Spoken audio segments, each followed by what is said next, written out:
Comencem, doncs. Què tal? Bona nit. Benvinguts. Farem el tercer diàleg aquí al Casa Fòrum amb l'IPES. Vam parlar en el primer diàleg d'escalfament global.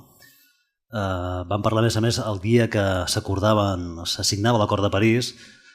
Vam parlar també de reciclatge en l'anterior diàleg i avui volem parlar de xarxes socials, és a dir, tecnologia, ara, en el futur i en el passat. Intentarem buscar l'origen d'allò que fem a través de les xarxes, és a dir, comunicar-nos en el passat prehistòric, al voltant d'enginys diferents dels que utilitzem avui dia fem servir els smartphones, fem servir tecnologia de punta, i llavors hi havia altres nodes de connexió, hi havia també missatges, hi havia senyals, hi havia un foc al mig. Buscarem aquesta reflexió. Parlem d'una societat molt tecnificada, la nostra, parlem també d'una societat amb diferents velocitats de creuer. Hi ha gent hipercomunicada, gent hiperinformada, que rep molta informació. De fet, diuen que l'equivalent del que podem rebre en un dia qualsevol de nosaltres, equivaldria a la informació que rebria una persona a l'edat mitja en pràcticament tota la seva vida. I crec que fins i tot ho superem, això, amb escreix. I té molt a veure la tecnologia, de fet, els smartphones, les xarxes, aquests sistemes de comunicació. Avui farem aquest plantejament. Volem parlar d'aquestes xarxes, de com operen en el present, què ens aporten com a espècie, cap on ens porten en un futur proper i també buscant, com dèiem, aquest origen en el passat.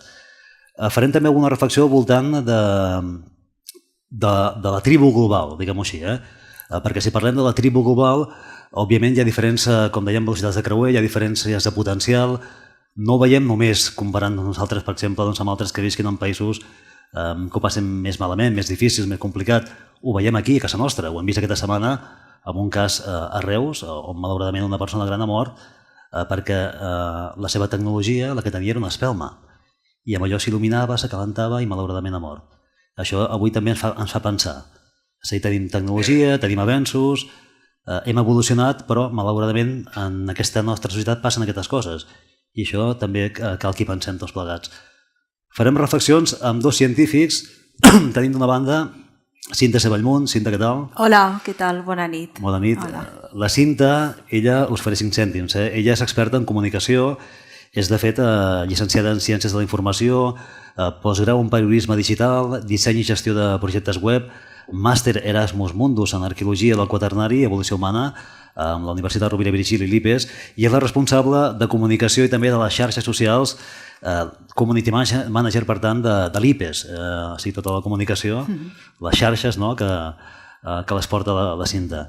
L'altre convidat és l'Eudald Carbonell, que tampoc no caldria gaires presentacions, però també ho direm a grans trets, doncs bé, que és arqueòleg, prehistoriador, antropòleg, geòleg, paleontòleg.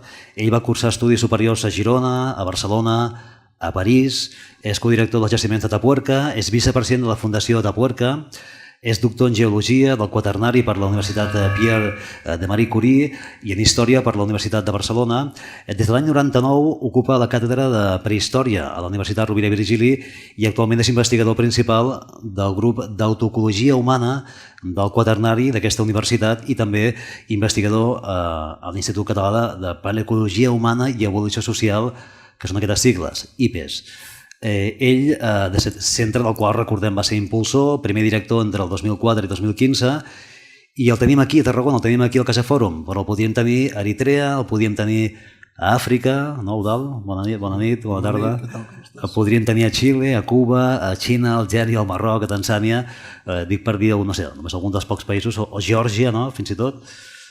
Volta molt, viatja molt, és a dir que per tant és una sort que el tinguem avui aquí, assegut amb aquest diàleg, i parlant d'això, de xarxes socials, també de la fragilitat, fixeu-vos, aquest titular, un atac de hackers als Estats Units va pagar per 2 hores els gegants d'internet. Per tant, parlem d'una tecnologia que utilitzem tots en el dia a dia, però també parlem d'una tecnologia, Cinta, fràgil, que quan s'apaga, no? Totalment, però clar, la tecnologia sempre ha sigut, al llarg de la història, el seu nivell sempre ha sigut un problema quan s'ha aturat. El que passa que ara cada vegada som homínids més tecnificats, més tecnològics. Llavors, anem, de fet, aquí diu que avancem cap a l'home tecnològic, cap al cíborg. Llavors, hem de ser conscients que cada vegada serem una mica més màquines en aquest sentit. Llavors, és evident que en la mida que la tecnologia forma part intrínseca de nosaltres cada vegada més, doncs si hi ha un problema o falla alguna cosa, és igual que un edifici, cada vegada està més tecnificat, és més tecnològic. Doncs el dia que hi ha una fallada important, els problemes consegüentment són més grans, són més dependents, són més tecnològics. Què és per al futur, Eudald? Parlant d'això, de xarxes, tecnologia, tecnificació, coneixement que s'hauria de convertir en pensament, no? Que això també és un altre, no? Sí, jo penso que això ja fa temps que ho anem dient, hem de treballar cap per construir la societat del pensament. La societat del pensament és una societat que utilitza el coneixement, hauria de ser, de forma crítica, perquè aquestes xarxes, les xarxes socials, quan parlem de xarxes socials, la gent es pensa que sempre parlem d'internet, no? Internet és una variant evolutiva tecnològica de les xarxes. Les xarxes socials han existit sempre i el que passa és que efectivament la tecnologia cada vegada més incrementa la nostra sociabilitat i és el que fa que els humans siguem diferents de les altres espècies animals que hi ha al cantó. Per tant, tecnologia incrementa sociabilitat. A partir d'aquí, parlar de just i injust és una qüestió de tipus moral, una qüestió de tipus ètic que suposo que en parlarem. Sí, no, des del punt de vista que la tecnologia en essència, ara ho deies, no és ni bona ni dolenta, no? És a dir, depèn una mica també de l'ús que en fem, no? De l'ús que en facis, com la tinguis de socialitzada entre totes les persones. La tecnologia en si, jo me'n recordo de petita una imatge que ens venien al col·legi com si la tecnologia fos una cosa perillosa o la televisió a unes hores no s'havia d'apagar. Qualsevol avenç tecnològic t'ho venien com una cosa negativa. I em penso que la tecnologia en el fons ens ajuda a tots a avançar i a ser millors i ens dona recursos més positius. Evidentment té les seves desavantatges en el sentit de l'ús que li facis, pot ser perillós, però jo penso que aquí el que s'ha de cridar és a un ús responsable de la tecnologia. I jo confio i la prova és que penso que cada vegada que hi ha un avenç tecnològic en general és millor per tothom. Jo pensava que tu has començat dient, desgraciadament, el que ha passat a Reus, que això passa contínuament. Desgraciadament hi ha un percentatge de persones que, tot i tenir un món tecnològic, no poden fer una disposició d'aquesta tecnologia. En el cas parlo que és l'escalfament, que és generar calor per poder gaudir d'una temperatura que el cos humà et permeti viure i hi ha estratègies que al final acaben sent tràgiques per la situació de marginalitat. Per tant, aquí hi ha la primera conclusió, veient aquest cas, és que no hi ha una socialització objectiva de la tecnologia. La tecnologia existeix, però com estem veient, hi ha un percentatge important, parlem d'Occident i d'Orient, de gent que no hi arriba un 8 o un 10%, i a fora, en alguns llocs, que la tecnologia tampoc ha arribat. Arriba algunes tecnologies, però no totes. Les tecnologies s'han de poder utilitzar, s'han de poder socialitzar. Això vol dir que ha d'existir unes societats que en aquest sentit han de ser justes perquè la tecnologia arribi a tothom. Per mi aquesta és la clau.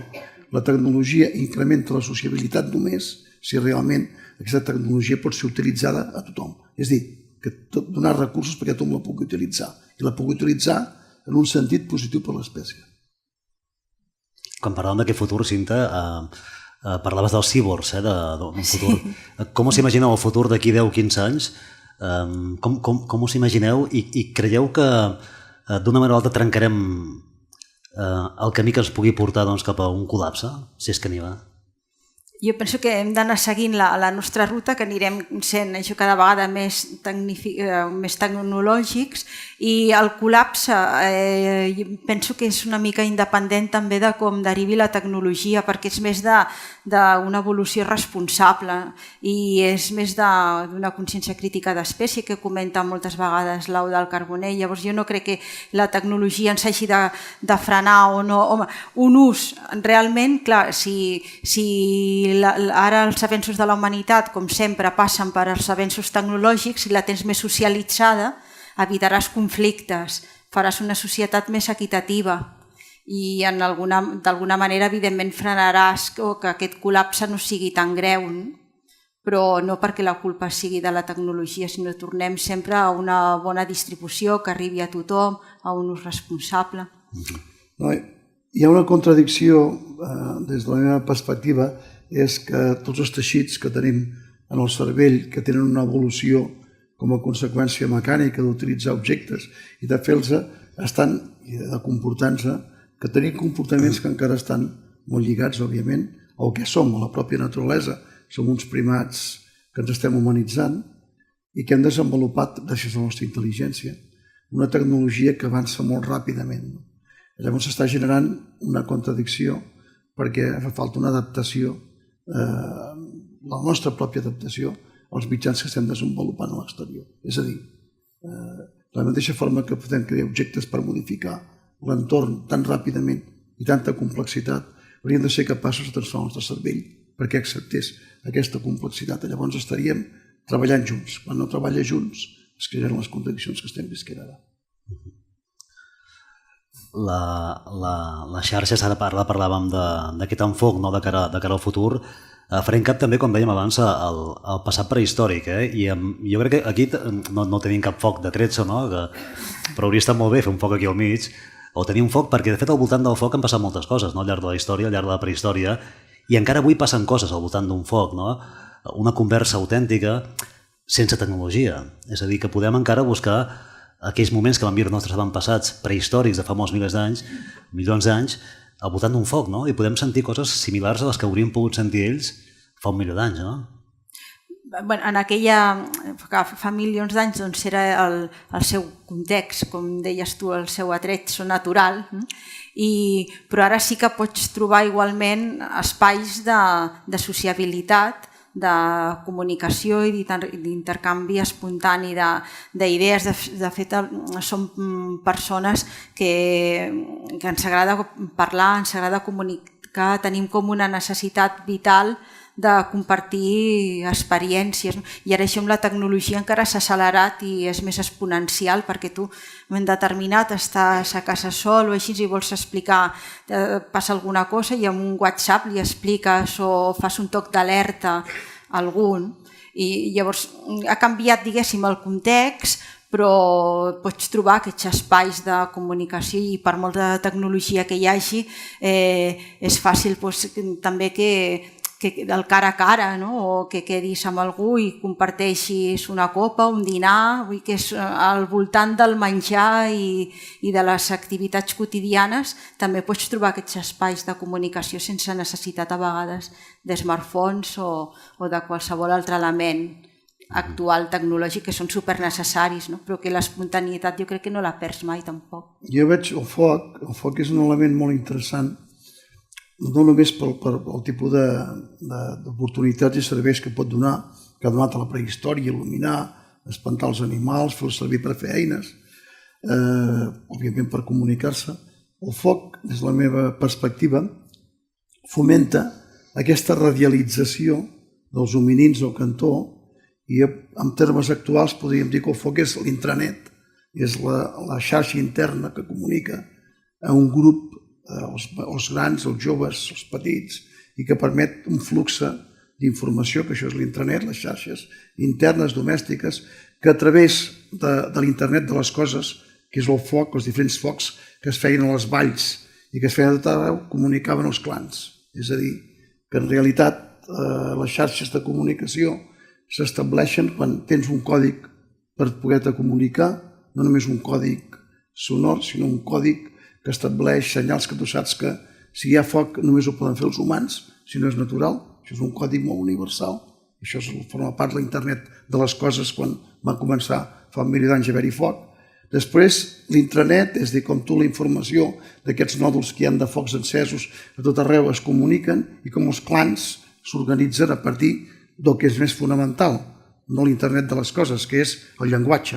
El llenguatge és el que incrementa la sociabilitat, és el que ens permet comunicar-nos. Aquests grups, les xarxes socials es feien a través de grups i de clans que es podien entendre sempre quan parlessin el mateix llenguatge. A partir et poguessis entendre, es generava el concepte de grup i existien les xarxes socials. Des de quan tenim el llenguatge com a concepte? Des de quan? A quan ens hem de remuntar per trobar vestigis de llenguatge tal com l'entenem o tal com el podíem entendre en la prehistòria? El llenguatge, això una vegada en una discussió amb el Chomsky, ell deia que, clar, les seves teories molt interessants, deia que el llenguatge era un producte relacionat amb la nostra espècie, és a dir, l'innatisme, que és una corrent que explicava que el llenguatge venia. Jo discutint sobre això, no amb l'espècie, amb el nostre gènere.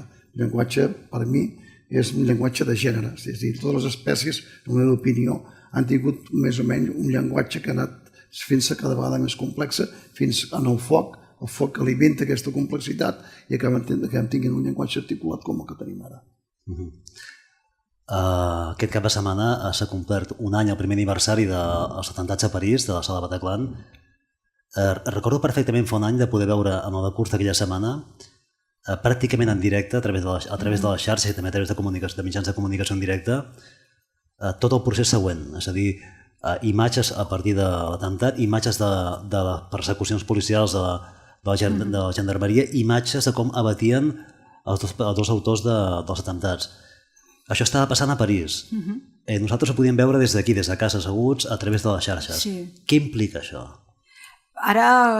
Ara tots som comunicadors, d'alguna manera tots som periodistes amb un aparell electrònic. Això implica que hi ha una informació, entre cometes, diguéssim, molt transparent, molt espontània. És com si fessis transmissions en directe contínuament, com les que anys molts enrere es feien a la ràdio. Ara això ho vius contínuament. Clar, què comporta? Per una banda, penso que està molt bé que al moment t'assabentis de les coses i d'una manera molt directa, perquè i a més que pots tenir en pocs segons punts de vista molt diferents, perquè les imatges que farà una persona no seran les mateixes que una altra, el comentari que farà un és una perspectiva diferent al d'una altra tendència, i tot això és molt interessant perquè et pot ajudar a tenir pensament crític i que tu tinguis matèria diversa per treure't la teva opinió, i que a més és informació que es genera tant des de les bases socials, des d'una mestressa de casa, un adolescent o un científic de primer nivell o un polític. Tens totes les tendències, diguéssim. Ara, què passa? Potser, clar, que sí que tens una mica de col·lapse i de concentració d'informació. Llavors, aquí la qüestió és que el que d'entrada ho pots interpretar molt positivament. Després, clar, tota aquesta informació, com l'analitzes, com la destries, fins a quin punt tenim capacitat mental per poder analitzar tantes dades que t'arriben tant de cop en tan poc de temps. Llavors jo crec que aquí a vegades es produeix una mica de desorientació o de dir tinc moltes fotos, tinc vídeos, tinc la informació a l'instant, però tot això com ho interpreto? Aquí és l'altre pas. És com quan fas una excavació i traiessis molts fòssils de cop i volta, però no tens temps per anar a estudiar-los bé. Llavors de què et serveixen? És una mica igual, no? Com ho veus, Eudald? No, sí, que diu el Cinta, estic totalment d'acord.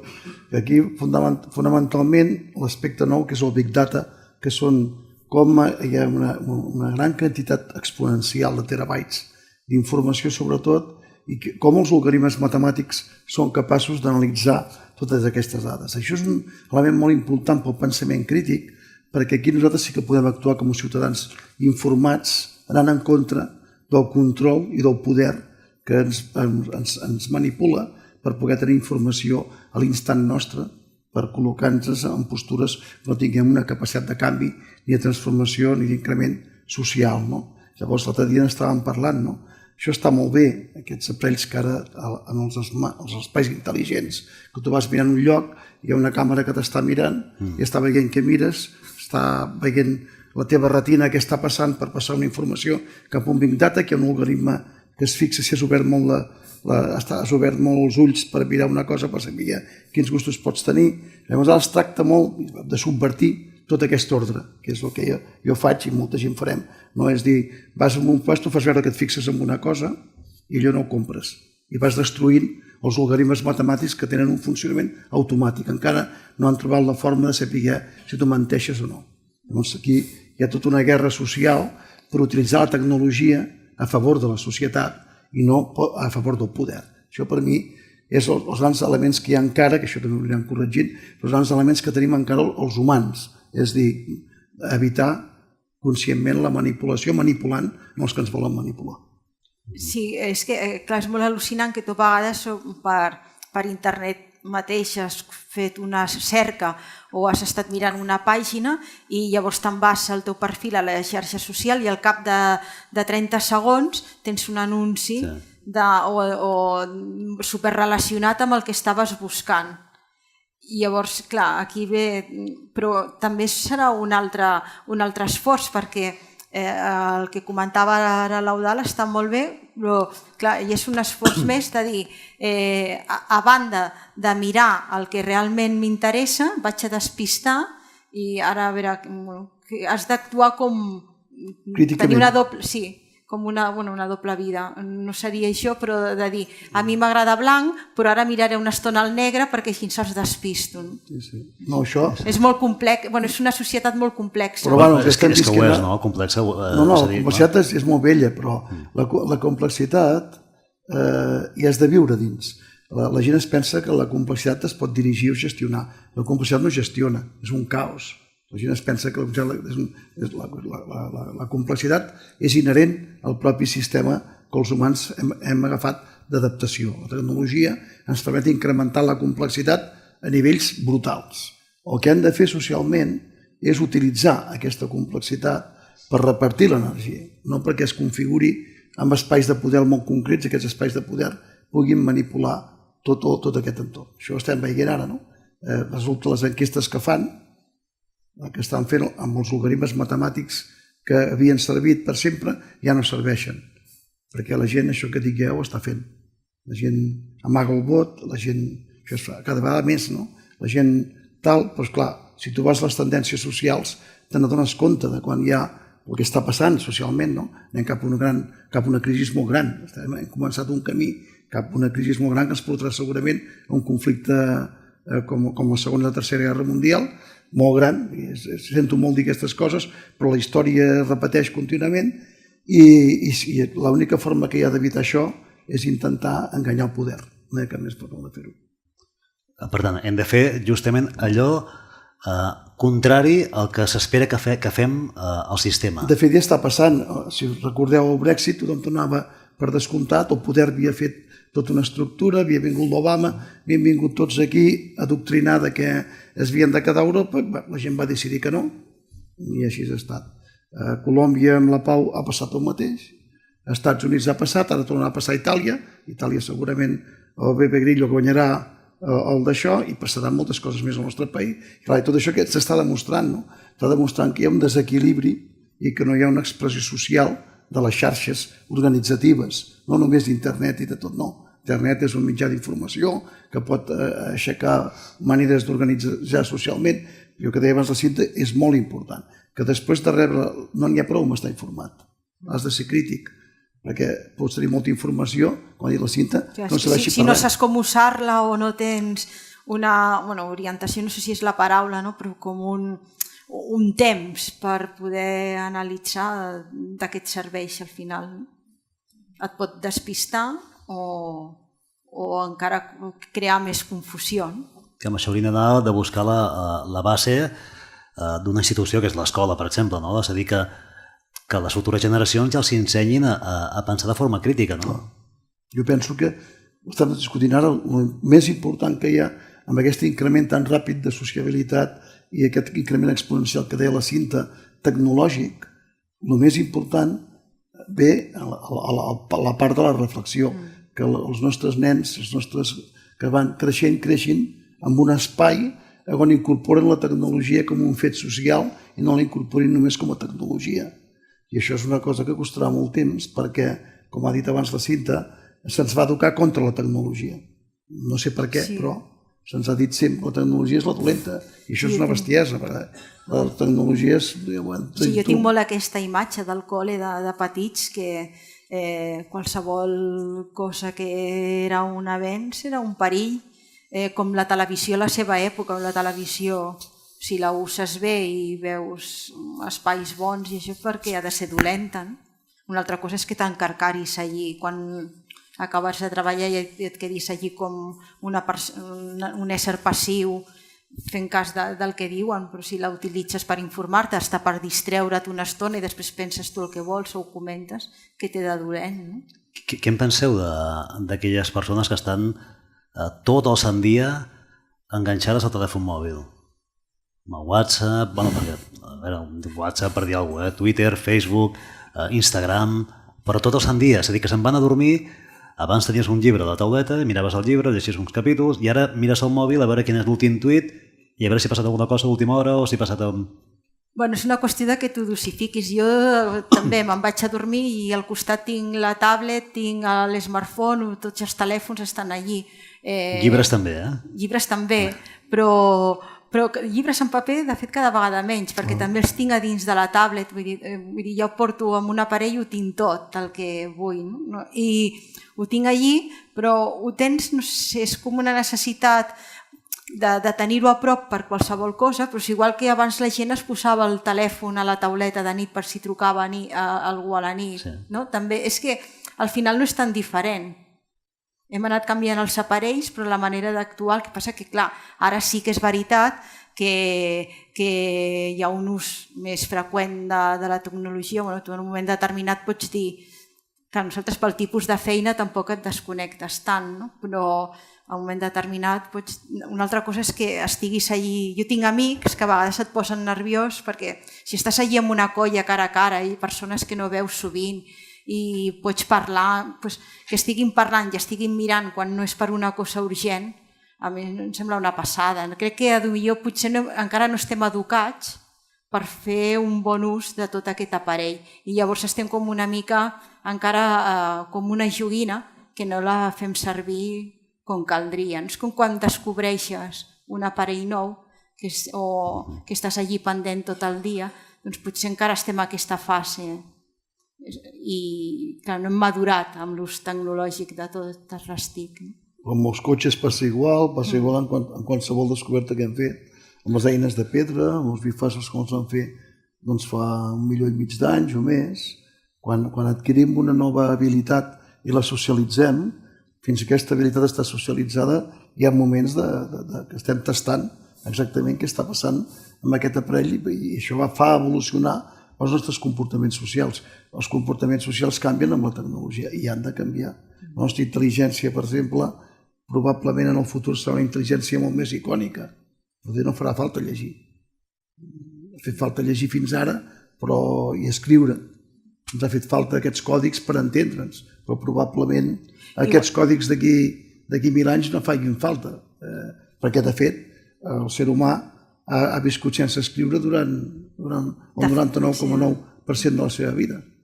De fet, ara aquests dies deien que l'ús del WhatsApp, per exemple, ara ja passa, en comptes d'escriure, ja guanya... Era una notícia d'aquestes que deia que hi havia més missatges de veu a través del WhatsApp que potser tornem a l'origen de la comunicació oral, no? També, o en part, o es recuperen. Tenim els sentits, i a través dels sentits podem moure'ns. Probablement no farà falta ni parlar. És quasi segur, no?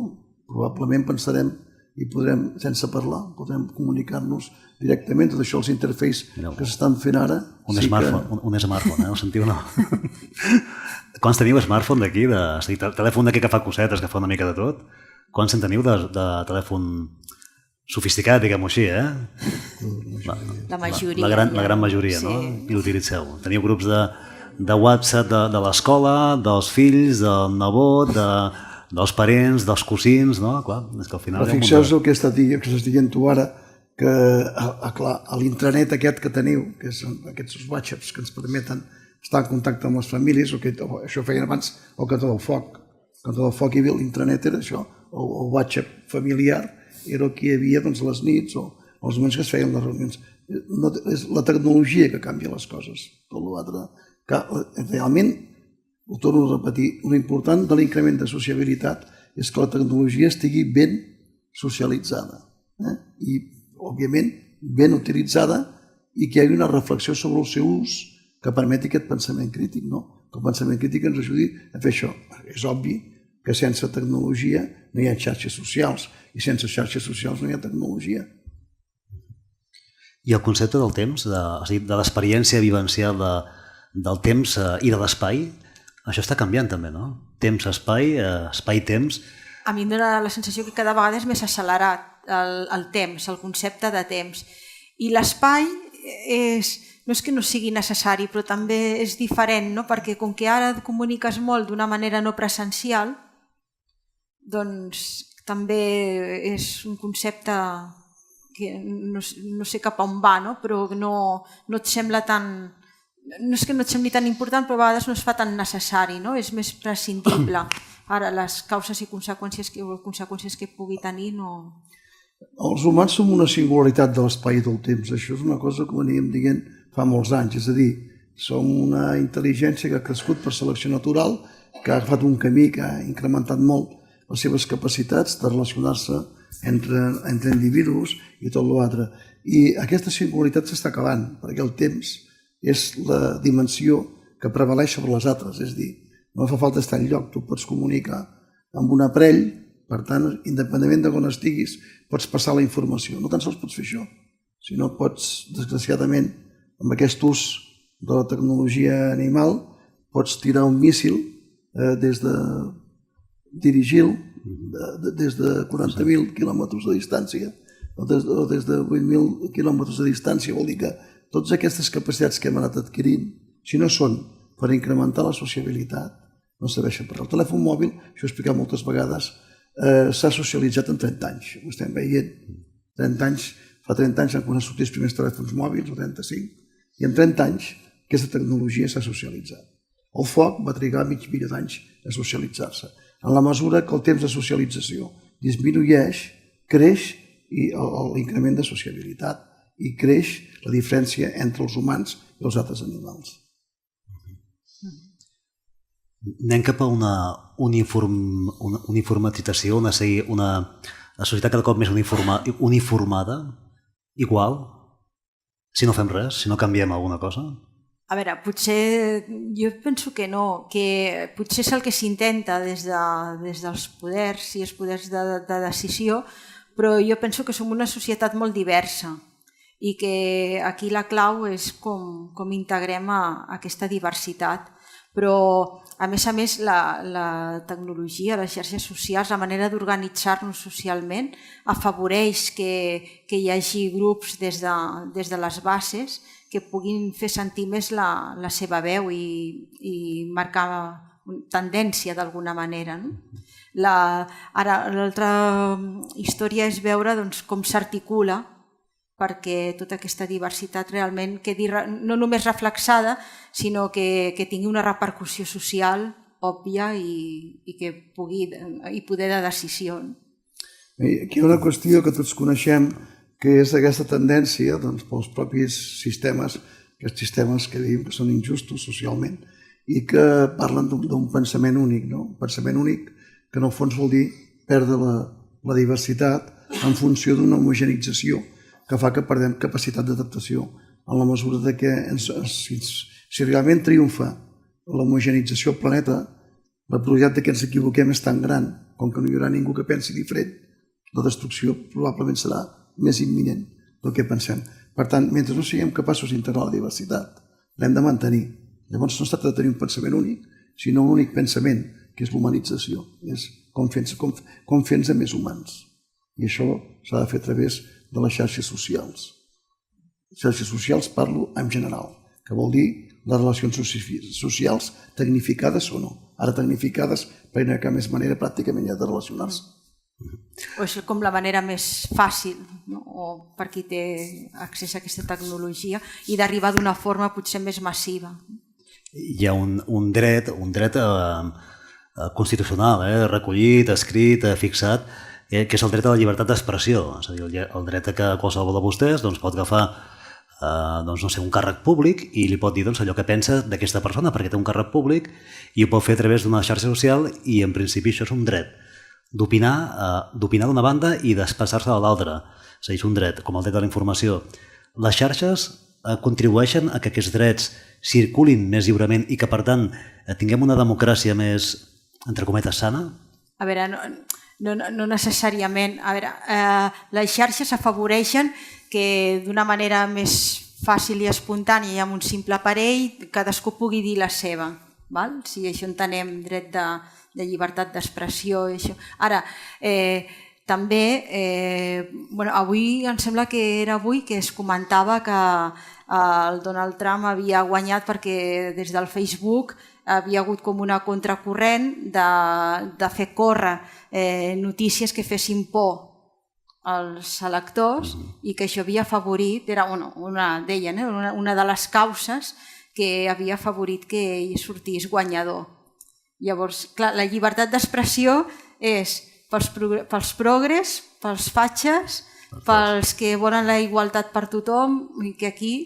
Hi ha barra lliure. Hi ha barra lliure.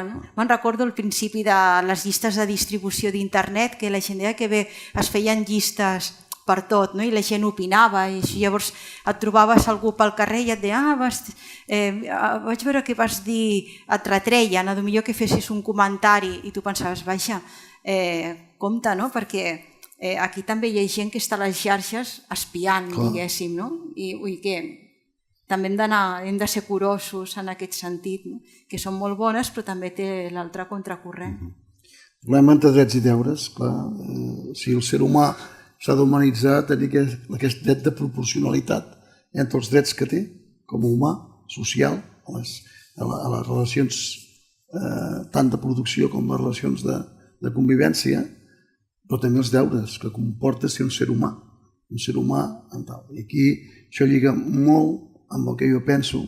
Els valors cada vegada tenen menys sentit, perquè cada vegada tenim més informació, estem més capacitats, no fan falta els valors. Han fet falta durant molts anys, però s'està veient que els valors tampoc van perdent el sentit. Clar, però si perden sentit els valors, hi ha d'haver alguna cosa que substitueixi els valors. Penso que la consciència crítica d'espècie ha de substituir els valors. Tornar als valors és un error monumental. El passat no hi pots tornar. Del passat has d'aprendre el que passa, però has d'utilitzar i has de pensar en el futur. Jo sempre ho dic, que l'espècie ha de decidir quants volem ser al planeta, no pensar si érem mig milió o un milió o tal dir. Quants volem ser? Com volem viure? Volem marxar fora del planeta? Volem que sigui just, que reparteixi l'energia?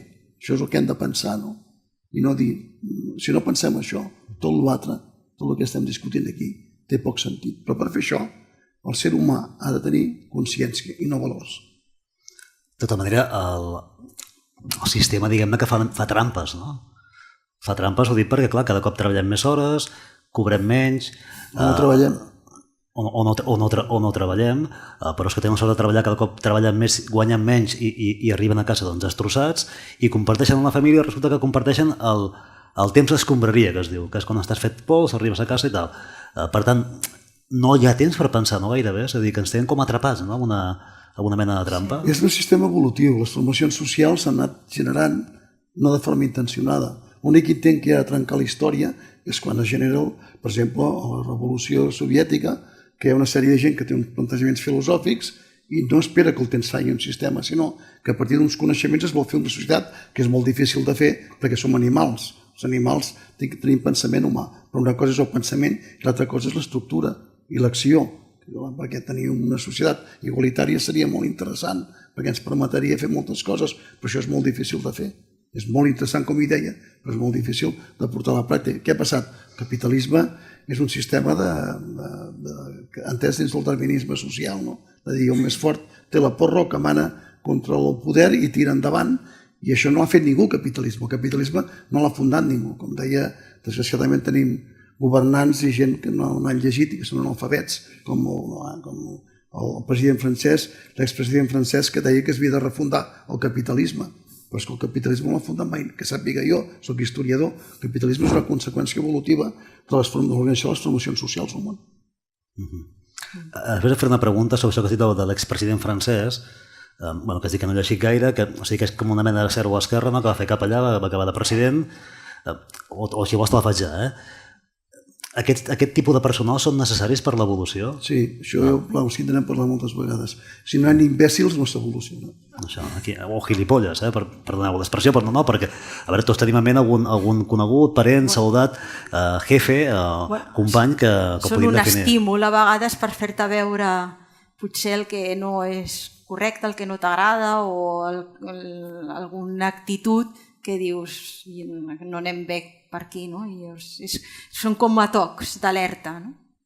Però això ho deia Darwin ja, no? Sí, això s'ha plantejat moltes vegades perquè està clar que si la selecció natural no ha eliminat vol dir que tenen algun sentit en el seu funcionament, no? Llavors el tenen, perquè si no la selecció natural ja s'hagués eliminat.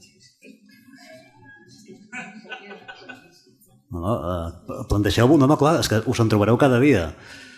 Ens en trobem cada dia de personatges d'aquest estil i va bé saber-ho, és a dir, que són bons, són útils per la nostra evolució, perquè puguem avançar com a espècie. Arran del que dèieu abans i el que deies dels valors, se m'ha ocorregut pensar en com tractem el tema de la mort aquí a casa nostra, a Occident. Tanatoris, que és la cosa més freda que ens puguem arribar a imaginar. Enviar un WhatsApp quan es mor algun familiar. És a dir, amb aquestes coses tan sensibles ja fa temps, crec que fins i tot anys, perquè abans els morts es vetllaven a casa. Ara anem a un tanatori, que és un lloc fred, que ja no sé, no hi ha crec que el caliu que potser hauria d'haver-hi, no? Jo a casa s'ha mort la mare fa 6 mesos i he estat a casa, va ser la voluntat de la família. Això es forma part també del funcionament de cada un, no? I és veritat que el tema de la mort s'allunya com a procés de la vida, no? Precisament nosaltres ens dediquem a això, no? Jo em dedico bàsicament a desenterrar morts. Llavors, això ho coneixem bastant bé, hem vist de joves, grans, de petits, d'allò, de tot tipus, no? Llavors, el que la gent no sap és que la mort és la part fonamental de la vida, no?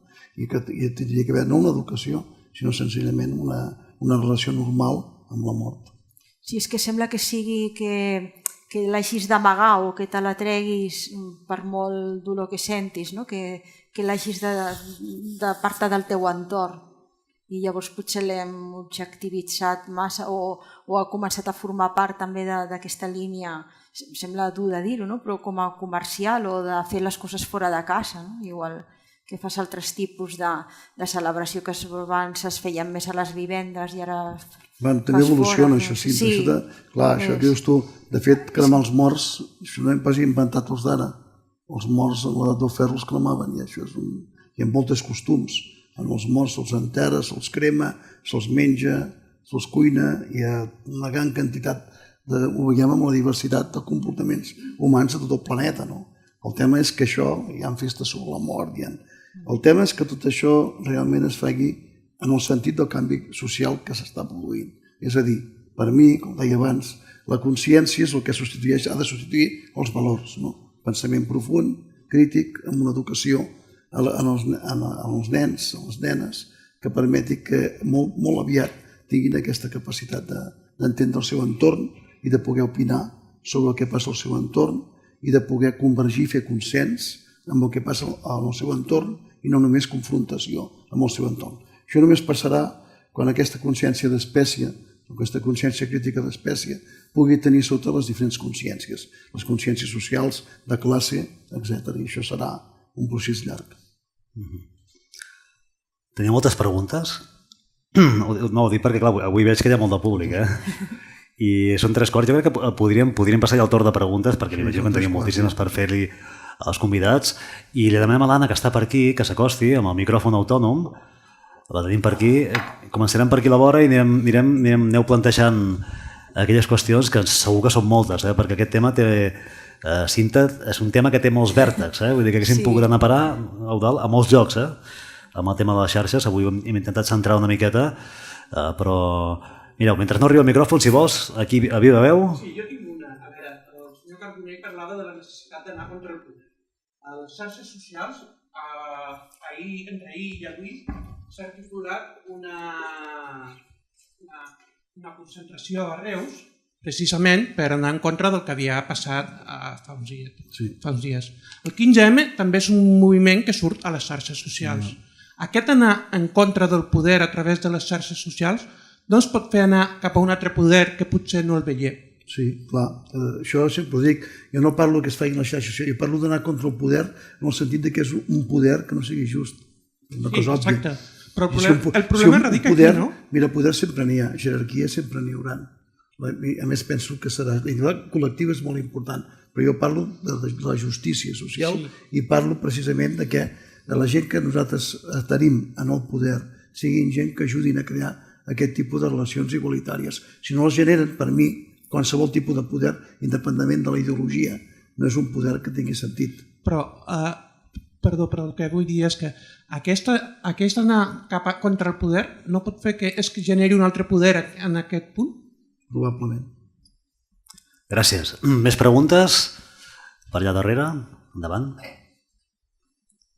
Jo volia comentar que això de les xarxes, el que s'ha dit, xarxes socials o... Jo no sé, faré una reflexió potser una mica de poble, però la tinc d'allò. O sigui, jo crec que, per exemple, amb mòbils i certes coses, el que estan intentant, i això ho notes només al contractar ja una ADSL, és que busquen gent addicta. Les mateixes empreses, o sigui, te costa més barat si contractes a l'ADSL i el mòbil. O sigui, jo m'he estat resistint 2 anys per dir jo no necessito que el meu mòbil tingui internet, no el necessito. Doncs me castigaven, entre cometes, a que la meva tarifa era molt més alta. On vull anar amb tot això? És que clarament estan dient, senyora, és que la vull addicta. És que vostè no està addicta encara, que s'ha pensat. I aleshores, a partir d'aquí, perdó que sigui així de clara, jo crec que els addictes fan estúpids. O sigui que la tecnologia, si no vigilem gaire, sobretot jo me preocupen els nens, perquè clar, jo si soc tonta, o sigui, d'imbècils en hi ha bastants, i estan agafant un punt crític ja. Si menges molt dolç tens diabetis, si menges molta xocolata tampoc et farà bé, i si beus molt alcohol i fumes molt, també... No, però jo el que vull dir és que jo penso que no s'està gaudint prou del tema d'aquesta addicció, per dir-ho d'alguna manera, cap als nens, i que és una addicció, ho veiem gaire clar quan la gent no pot reprimir d'estar amb la seva nòvia i treure el mòbil. Sí, però abans també hi havia nens que, hasta perquè estiguessin quiets, els hi posaven la tele a veure qualsevol cosa. Ja, bueno, doncs mal fet, suposo. Sí, perquè suposo que el sentit crític, perdoneu, amb això acabo, el sentit crític que deia l'Eduard, o sigui, primer he de tindre el sentit crític i després l'eina, si se me fa al revés malament. Perfecte. O tens algú que et va educant i no és perquè no t'han de prohibir usar internet, però si veuen que abuses massa, doncs que t'eduquin. No, ja te l'entenc, però és trobar el terme... Però això, tens raó, no? Però per llegir necessites ulleres. Jo, per exemple. Per mi les ulleres... El meu sentit crític no serveix per res, perquè si tu em treus les ulleres desapareix perquè no puc llegir, per exemple. Això és important, entendre les coses. Per això és tan important la tecnologia. Clar, tu em treus les ulleres i, per exemple, a mi, una gran part de la meva activitat que faig no la puc fer. Mira, és això, són 2 vidres. Clar, però el sentit crític el tens, com estava dient la Cinta, en la mesura que tu també penses d'aquesta manera. I tens raó. Si tu, que el tipus de societat que tenim és el que hem generat nosaltres. O sigui, un desastre. Sempre ho dic. Mira, en els joves sempre els dic, no feu cas dels grans. L'error més gran que podeu fer és fer cas dels grans. Els grans hem generat tota aquesta merda, per tant, hem fet fatal, vol dir que el que heu de fer no fer-los cas i generar una societat molt diferent a la que heu vist i els exemples que us donem als grans. Això resulta molt revolucionari i estrany, però és que és la veritat. Perquè si realment segueixen l'exemple dels grans, l'hem cagat com a societat. És al revés, han de desafiar els grans. Generar una societat diferent, una forma de pensar diferent, de consens, etc. En fi, seria molt llarg això. Anem a una altra pregunta per aquí? Sí, hola. Jo tenia una pregunta als ponents, és una mica filosòfica, a veure si me la podeu respondre. M'agradaria que em diguéssiu per vosaltres què és la intel·ligència, per altra banda què és la consciència, i si les màquines tenen intel·ligència o poden arribar a tenir consciència, i si entre tots plegats podem fer que de fet les màquines ens substitueixin i que ens passi com el que hem fet nosaltres amb els altres animals del planeta, sense adonar-nos-en. Seria el millor que ens podria passar. Que les màquines fossin intel·ligents i ens substituïssin. Perquè seria una herència molt bona que donaríem al planeta, vist com actuem nosaltres. No seria cap mal final, és un procés, ens morim tots. La gent té molta por, però ens morim tots. Si som capaços de fer màquines biològiques, o màquines, això és el que penso jo, això és una qüestió personal, que som més intel·ligents, més capaces i més justes que nosaltres, endavant. Perquè tu et moriràs, jo també, o sigui, no passa res. Haurem fet, a nivell de l'evolució del cosmos, haurem fet un gran servei a l'augment exponencial de la intel·ligència. Per tant, la intel·ligència és la capacitat d'associar i de prendre decisions dins el context d'un projecte. Que tu pots... I la consciència operativa, és la capacitat social que tu tens de portar al servei de la societat aquesta capacitat. Això és com jo defineixo aquests dos conceptes. Sí, per mi la intel·ligència seria també la capacitat aquesta de pensar, de poder processar els elements i tot el coneixement, la informació que t'arriba, d'aquest procés de racionalització, i la consciència, la part aquesta de com ho interpretes i com ho apliques socialment, com ho analitzes i quines conclusions en treus, quin profit o quin bon ús fas o no. Pot ser que els algoritmes ja decideixin per nosaltres? Sí, i això està bé. Si els algoritmes estan ben plantejats i són capaços d'aprendre com a algoritme en si mateix, és a dir, l'estructura matemàtica que és capaç d'agafar el big data i organitzar-lo, això està molt bé. Què passa? Tot el que és mecànic té els seus problemes. L'important seria que actuessin amb consciència crítica, o sigui, que un algoritme fos programat per pensar, no només per fer. I podem arribar a un món sense sàpiens? És a dir, sense humans? Per mi seria l'ideal, que ens eliminessin les màquines que fem. Si realment ens eliminessin per fer un món just i un món ben humanitzat, perquè després de l'humanització ve la transhumanització o la deshumanització. Jo penso, això és ciència-ficció, però d'aquí centenars d'anys al planeta hi haurà molts, només no hi haurà la nostra espècie, hi haurà ciborgs mecànics, hi haurà biològics, serem molt diversos, només la nostra espècie és una, és l'Homo sapiens. Genèticament compartim tots el mateix pol genètic amb unes petites proporcions d'altres homínids, com els Denisova, els neandertals, etc. Però jo estic convençut que si això avança, d'aquí centenars d'anys, i estem aquí, hi haurà moltes espècies. Aquí seria com la guerra de les galàxies, quan estem en una conferència. Sí. Vinga, més preguntes per aquí davant? Un segon li portaré el micròfon, així l'escoltarem bé. Endavant, digui. Gràcies, sí. Em sembla, senyor Carbonell, per vostè, que tots estem d'acord amb això de la deshumanització futura, i no serà, em sembla a mi, almenys ho penso jo, per l'abundor de les màquines, sinó per la pròpia nostra degeneració. En fi. Una mica al fil del que s'acaba de dir, a mi se m'acut una cosa. Millor dit, dues qüestions telegràfiques que us volia plantejar. L'espècie humana es manifesta de moltes formes diferents a l'entorn del planeta, no? Allò que en diem races. Races no n'hi ha, això s'ha de corregir. Això és un concepte del segle XIX. L'espècie humana té ètnies, té cultures, però races no. Ho dic perquè per utilitzar bé el concepte aquest. Races, els animals com els gossos, però els humans no hi ha races. Això és un concepte que ve, que s'ha posat, ho dic perquè és important utilitzar bé aquests conceptes. I estic d'acord.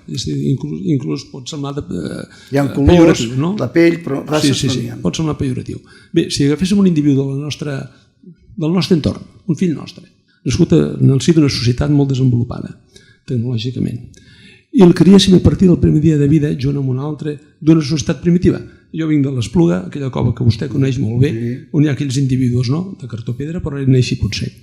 I els criéssim a partir d'aquell moment junts, arribarien a assolir els mateixos nivells d'intel·ligència i capacitat tecnològica? O és que és massa aviat, o és massa curt l'espai de temps, etc., que ens separa els uns i els altres perquè, inclús d'un altre lloc del planeta, però d'una societat primitiva com aquella de la cova. És massa curt l'espai de temps que ens separa perquè les estructures cerebrals que vostè ha dit hagin canviat? I la segona qüestió, si m'ho permet, vostè ha dit graciosament, però és cert, que es dediquen a desenterrar morts. Això potser és una opinió personal meva, no? O potser una cosa que no s'arribarà a veure mai.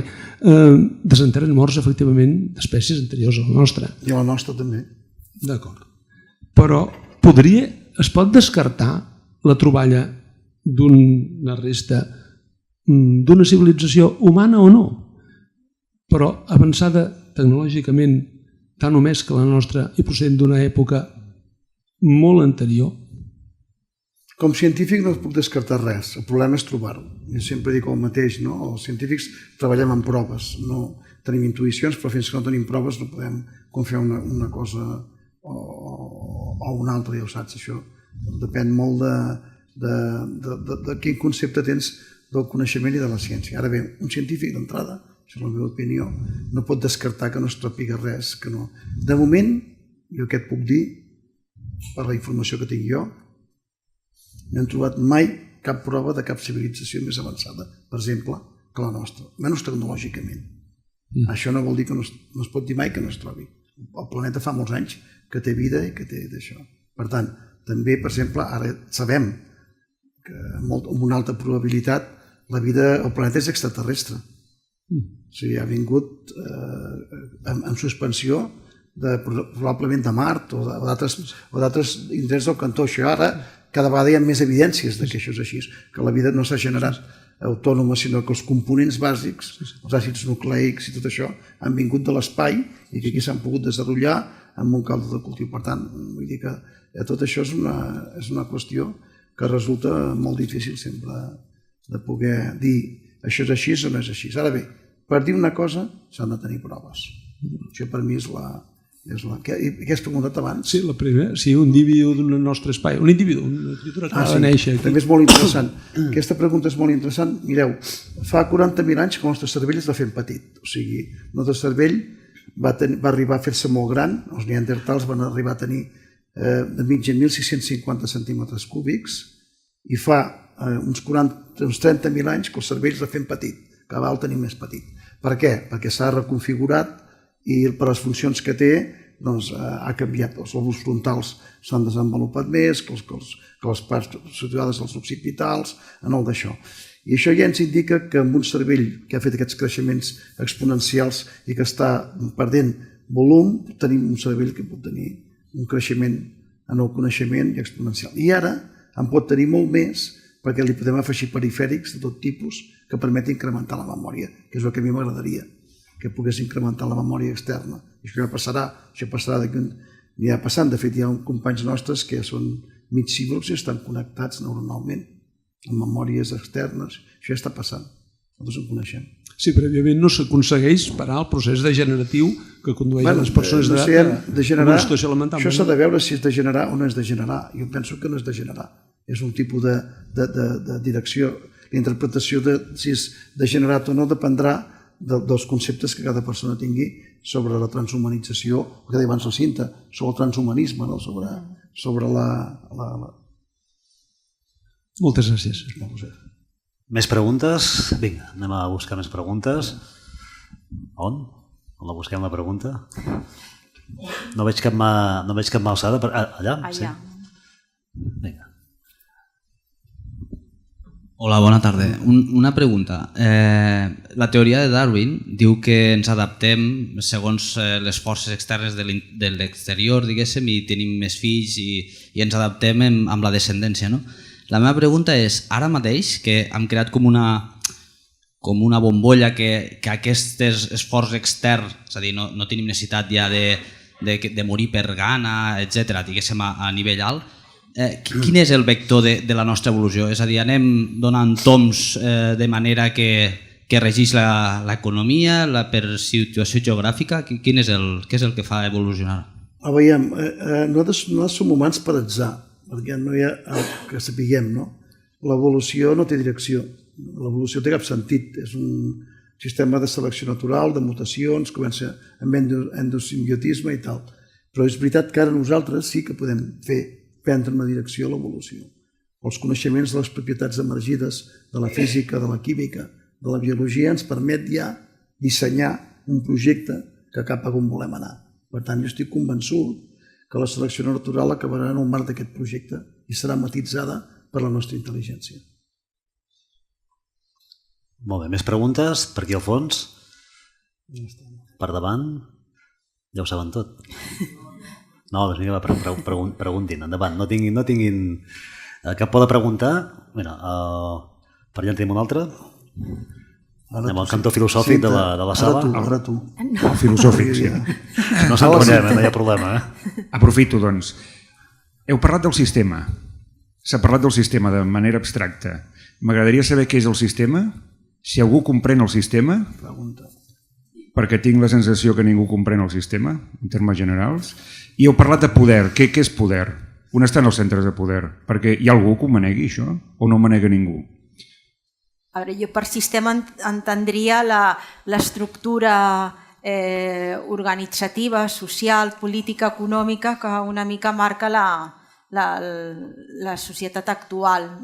Ara, com la determines? Doncs mira, podries tot el sistema bancari, tot el sistema, el govern, també les entitats socials, però clar, passant a la segona pregunta que feies, el poder, els que realment marquen i determinen o fan en el sistema cap una banda o altra serien els que tenen més capacitat de que les seves decisions, els seus pensaments siguin els que marquin les pautes de la resta del conjunt de la humanitat. I no sé si t'he contestat molt. El sistema és el que tenim i el poder és qui governa els sistemes. És a dir, qui dona direcció als sistemes. És com el canvi climàtic, no? El canvi climàtic no l'hem pas provocat nosaltres, però estem ajudant a accelerar la seva tendència. Canvis climàtics al planeta n'hi ha hagut quan la nostra espècie no existia ni el nostre gènere. Ara bé, sí que sabem, gràcies als coneixements científics, gràcies al control que tenim els dispositius a l'atmosfera, sensors, sabem que nosaltres estem contribuint a que aquesta tendència s'acceleri. Però el canvi climàtic no l'hem provocat nosaltres. O sigui que hem d'estar tranquils sobre això. Espera un segon que li portem el micròfon, si no l'escoltarem. Perdó, això és segur? No és segur això, és segur que quan nosaltres no hi érem els canvis climàtics ja eren a la Terra. Per tant, no som... És dir, canvis climàtics... Però que no tenien per què tindre aquest flux que té ara. Sí, tenim de tot tipus. Ja tenim una sèrie de proves fets de paleoclimatologia que hi ha canvis en 50, 100 anys, depenent del desplaçament del glaç del Pol Nord per l'Atlàntic, per tant això ha passat contínuament. Ara bé, el que sabem ara és que nosaltres si hem passat ja 400 ppm de carbó, de llit carbònic, i que estem disparant els hidrats de metà, que això tindrà conseqüències perquè accelerarem, però aquestes acceleracions havien existit quan els humans no hi érem. Això tenim proves científiques. Per tant, no podem saber... Però derivaven cap a un calentament o a la inversa? I al revés, cap a un calentament, el que ve és una època freda ara. Era cíclic. Això són cicles. L'època de calor al fred. El que ens ve al planeta termodinàmicament és fred. Pensava que era un calentament. Clar, el calentament aquest portarà a un refredament. Estem en un estadi isotòpic que és l'estadi isotòpic 1, que es caracteritza per ser un estadi isotòpic càlid, més o menys humit, amb temperatures que solen ser una mitja entre 5 i 10 graus superiors a quan hi ha un glaciar, i el que ve és un clima fred. Després, quan això agafi el termostat, pum, es torni a parar, segurament es tornarà a refredar tot i tornarem a viure... Diuen que el 2045, probablement, el 2050, tinc un amic meu que ha treballat 35 anys al pol, doncs que al Pol Nord no hi haurà gel a l'estiu. O sigui, ens queden de Pol Nord 30 anys. Estadísticament són coincidents tots els anàlisis. Clar, això provocarà que hi hagi menys reflexió de la neu i tot això, i això accelerarà un canvi que portarà a una glaciació. Això és així, sempre ha estat així. Vam parlar amb el primer diàleg amb el Francesc Burjacs i amb el Xavier Sigron vam parlar justament d'això, d'escalfament global i del que deia l'Eudal, d'aquests cicles que sempre s'han anat repetint, és a dir, que no és novetat, o sigui, el canvi climàtic no és una exclusiva dels nostres temps. Això s'ha d'explicar bé perquè hi ha una gran confusió social sobre aquestes qüestions. El que hem fet nosaltres és, en aquest estadi 1, que és un estadi càlid i un estadi més o menys humit i tal, ha estat accelerar la tendència a aquest canvi. Perquè el mar i els boscos són capaços ja d'empassar-se l'anhídrid carbònic afegit, que pot ser d'un 4 o un 5%, que hem afegit nosaltres al cremar combustibles fòssils. I, evidentment, això provocarà un canvi, és així. Però, per exemple, també es puc dir que les velocitats de canvi tecnològic de l'espècie humana són brutals. Per exemple, els xinesos en 30 anys no cremaran carbó. Fan milions de molinets i neu de plaques solars en 30 anys, probablement. De fet, al nostre país hi ha molts moments que les energies alternatives són les que donen més subministre elèctric ja. És a dir, però el que passa és que hem acumulat tanta tensió que probablement aquesta tensió. Si només és CO2 no passa res, perquè el CO2 acaba sent fixat per organismes vius del planeta i per tant vegetals com animals en les seves closques. No passa res. Ara bé, si el que està passant ara, que és el més greu, els hidrats de carbó, hidrats de metà, que estan sortint en el permafrost que s'ha desglaçat, tarden entre 100 i 200 anys a marxar i provocar, per tant, un efecte hivernacle brutal. De la mateixa manera que les vaques a Austràlia tenen les femtes de les vaques provoquen efectes tremendos de matar sobre l'entorn. Consum de carn. Sí? Vinga, més preguntes? Ara ja, mira, el més jove de la sala, em penso que sí, no? Si no... Sí. El segon més jove. Diria que sí. Digues, endavant, com vulguis. Que si veieu que és possible que en algun moment d'això de la glaciació s'arribi a un punt en què no es puguin tornar endarrere, que quedi la Terra permanentment congelada. És una molt bona pregunta. De fet, tu mires, si agafes un frigorífic i l'obres, a l'obrir s'escalfarà. Entrarà aire dins i tal, però si et tornes a tancar, es tornarà a refredar sempre quan tingui un motor i funcioni tot bé. El planeta, per ara, que sapiguem nosaltres, que ha tingut tot tipus de mecanismes d'escalfament i de refredament, sempre ha funcionat amb aquests cicles, que hi ha centenars de glaciacions des del Carbonífer i des d'èpoques molt antigues, i sempre hi ha hagut aquesta alternativa de calor i fred, d'humitat i de sequedat. Només podria canviar si perdéssim l'atmosfera, si perdéssim la protecció magnètica del planeta, o que hi hagués una catàstrofe que entrés un asteroide, un bòlid, com va passar al Yucatán, que va fer... Però si no, normalment, el que passarà és que després d'un escalfament vindrà un refredament. Gràcies. Tens telèfon mòbil? No. Molt bé, vinga, més preguntes? Podria estar, no? Per aquí al darrere hi ha algú que vulgui fer alguna pregunta? Aquí davant, va, anem fent les últimes preguntes ja. Voldria donar-li les gràcies abans que res. M'ha agradat molt. Vostè ha parlat com fer-se més humans. I llavors la pregunta és com ens hi podem fer? Hi ha diverses consciències? N'hi ha només una? Molt bona pregunta. Sí. De fet...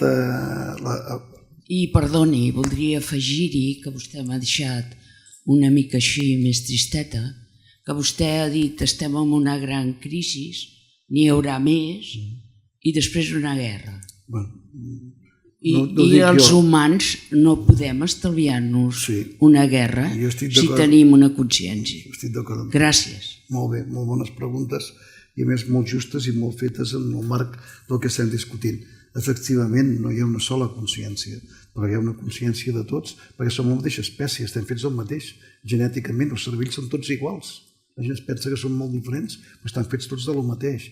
I el que és important és pensar el mateix, però no perquè hi hagi un pensament únic, sinó un únic pensament que és fer-se humà. Fer-se humà són coses molt senzilles.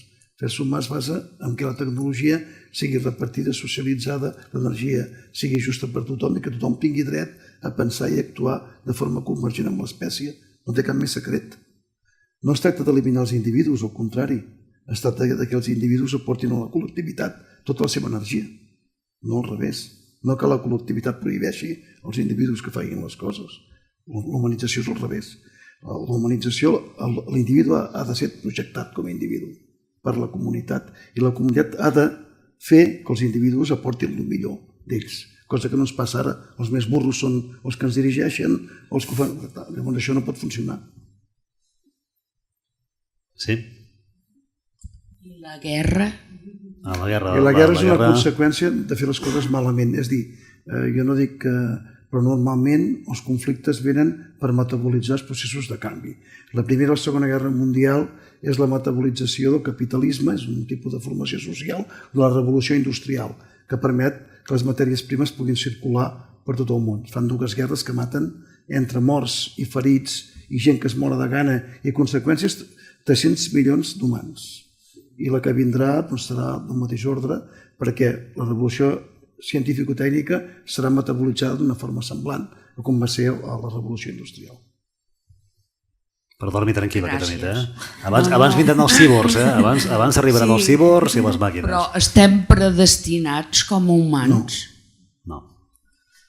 Podem canviar les coses. Quan tu fas una cosa malament, sí, clar, quan tu fas una cosa malament, això és una llei etnogràfica molt senzilla, sempre ho explico als meus deixebles i als alumnes, quan això. Si tu fas una cosa malament, per llei etnogràfica, etnològica i antropològica, t'anirà molt malament o malament. Però molt estrany que tu facis una cosa malament et vagi bé. Si la fas bé o molt bé, et pot anar a regular, però no anirà mai molt malament i tal. Doncs quan han fet les coses tan malament, doncs anirà malament, és obvi. Perquè aquesta propietat que tu pots aplicar-te a tu mateix o a mi, ho has d'aplicar perquè som individus d'una mateixa societat. Per tant, ergo, si fem les coses malament, anirà malament. No hi ha cap tipus d'explicació. Almenys explicació que pugui, com a ser racional, fer.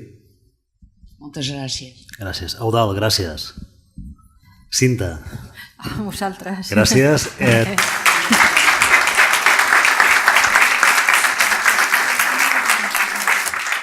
Tornarem el dia 1 de desembre amb Marina Mosquera, també investigadora de l'IPES, amb en Joan Manuel Ferrer, que és professor del Departament d'Enginyeria Informàtica de la URB i Matemàtiques, i ens plantejarem si la tecnologia ens va fer humans